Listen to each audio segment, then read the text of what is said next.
নম্বর ওয়ার্ডে অবিরাম বৃষ্টিতে রাস্তা জলমগ্ন হয়ে পড়েছে। হাঁটু সমান জল জমে রয়েছে এই রাস্তায়, অথচ জল নিকাশির কোনো রকম ব্যবস্থাই সরকারি দপ্তর থেকে করা হয়নি।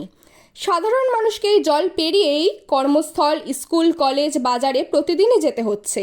অন্যদিকে যান চলাচলও ব্যাহত হয়েছে। ইতিমধ্যে কিছুদিন আগে এই জল জমার কারণে রাস্তায় একটি টোটো উল্টে পড়ে গিয়েছে। মানুষ সময় মতো তাদের গন্তব্যে পৌঁছতে না পেরে চরম ভোগান্তির শিকার হচ্ছেন। জল জমে থাকার কারণে বিভিন্ন স্থানে মশার প্রজনন বৃদ্ধি পেয়ে ডেঙ্গু, ম্যালেরিয়ার মতো অন্যান্য জলবাহিত রোগের ঝুঁকি বাড়াচ্ছে। এছাড়া রাস্তার ধারে ছোট দোকানপাটগুলির ব্যবসা ক্ষতির মুখে।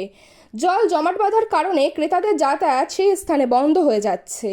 স্থানীয় সূত্রে খবর, বিগত কয়েক মাসে আগে এই রাস্তা মেরামতের কাজ শুরু হয়েছিল, কিন্তু প্রশাসনিক কারণে তা বন্ধ হয়ে যাওয়ার ফলে সাধারণ মানুষের জীবনযাত্রা ব্যাহত হচ্ছে।